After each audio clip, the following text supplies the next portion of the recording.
जिंदगी में दो ही दोस्त सच्चे मिलेंगे, एक आईना और दूसरा परछाई। आईना कभी झूठ नहीं बोलता है और परछाई कभी साथ नहीं छोड़ती। स्त्री को समझना सबके बस की बात नहीं है। वो उन्हीं को समझ आती है जिनके अंदर झुकने की शक्ति होती है। अकड़कर आप एक स्त्री को कभी नहीं पा सकते। मैंने अपनी पीड़ा किसी को नहीं बताई, क्योंकि मेरा मानना है कि व्यक्ति में इतनी ताकत हमेशा होनी चाहिए कि अपने दुख, अपने संघर्षों से अकेले जूझ सके। आत्मा का गठबंधन 7 फेरों से भी बड़ा होता है, क्योंकि जो निभाने वाले होते हैं वो बिना फेरों के भी पूरी जिंदगी निभाते हैं, और जो छोड़ने वाले होते हैं वो 7 फेरों के बाद भी छोड़ जाते हैं। चुभ जाती है बात, कभी कभी लहजे मार जाते हैं। ये जिंदगी है साहब, यहां गैरों से ज्यादा हम अपनों से हार जाते हैं। आज के युग का कड़वा सच ये है, अगर पुरुष की हर जगह पहचान है तो उसका व्यवहार अच्छा है, और अगर महिला की हर जगह पहचान है तो उसका चरित्र खराब है।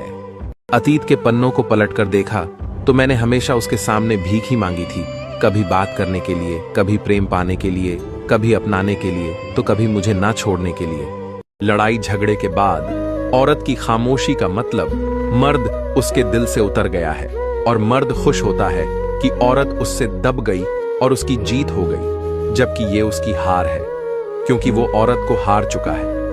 जो स्त्री अपना दर्द बताती नहीं है, इसका मतलब ये नहीं है कि उनकी जिंदगी में सब अच्छा है।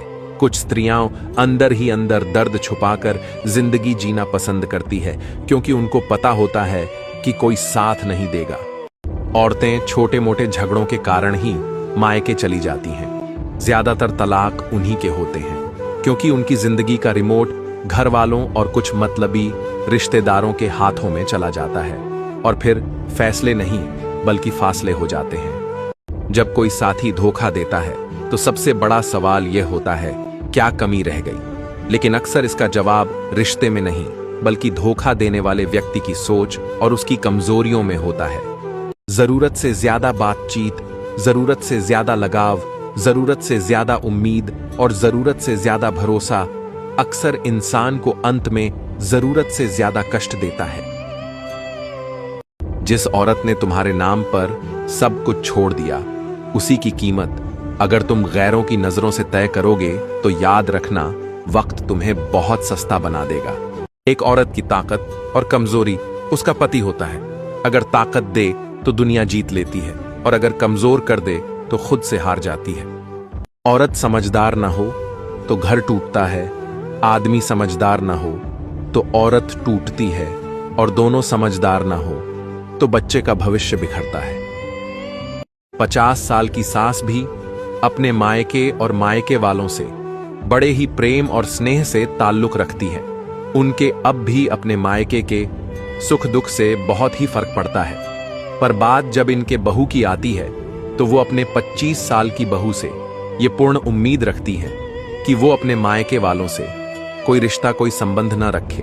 लगभग 50% घरों की यही कहानी है, जो बेशक कड़वा है पर सच है।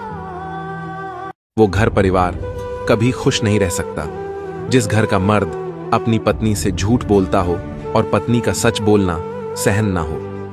मर्द उस औरत को हमेशा धोखा देता है जो उसे सच्चा प्यार करती है, और उस औरत को चुनता है जो कभी उसकी इज्जत ही नहीं करती। बात कड़वी है मगर उतनी ही सच है। अब समझ आया कि जरूरत से ज्यादा अच्छा होना ठीक नहीं है। लोग कद्र नहीं करते, बस इस्तेमाल करना जानते हैं। समझ ही नहीं आता कि कौन अपने हैं और कौन मतलब के। इसलिए अच्छा बनो, मगर इतना भी नहीं कि लोग तुम्हारी अच्छाई को मजबूरी समझने लगे।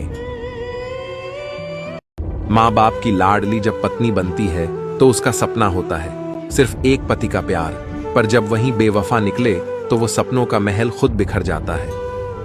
जिस औरत ने अपना सब कुछ छोड़कर तुम्हारा घर अपनाया, उसी को जब तुम्हारे शक और बेवफाई मिलती है तो वो घर सिर्फ दीवारें बनकर रह जाता है। जब तुम दामाद होकर महज फोन पर लड़की के मां बाप का हालचाल नहीं पूछ सकते, तो आप 1% भी हकदार नहीं हैं कि आप अपने मां बाप की सेवा उस लड़की से कराएं। जोर जबरदस्ती से रिश्ते नहीं चलते, खींचे जाते हैं। घर की कलह में और किसी का कुछ नहीं जाता। अगर जाता है तो घर के बच्चों की खुशी, बच्चों के संस्कार, पत्नी के अरमान और सपने, एक पुरुष का सुकून और शांति, और इसका परिणाम होता है घर की बर्बादी। दुपट्टे की कीमत चाहे कितनी भी हो, 100 या 150, लेकिन जब उसे सर पर ओढ़ ले तो इज्जत लाखों करोड़ों की होती है। सर पर पल्लू रखने से सुंदरता में 4 चांद लग जाते हैं, और ये हमारी भारतीय संस्कृति है। सुनी हुई बात पर भरोसा सोच समझकर करना चाहिए, क्योंकि कोई भी व्यक्ति आपको कहानी का वो भाग कभी नहीं सुनाएगा जहां वह स्वयं गलत हो। मेरा एक घर था जहां मां रहती थी। स्वागत में चेहरे को हाथों में लेकर चूमती, विदाई में सिर पर हाथ रखकर आशीष देती। घर अब भी है, लेकिन मां नहीं है। विदाई के समय मुड़कर देखने पर अब वह दिखाई नहीं देती है। पता नहीं लोग इतनी चालाकियां क्यों करते हैं। साथ में भी रहते हैं, जलते भी हैं, रिश्ता भी रखते हैं, दुश्मनी भी निभाते हैं, तारीफें भी करते हैं, और पीठ पीछे हमारी बुराइयां भी करते हैं।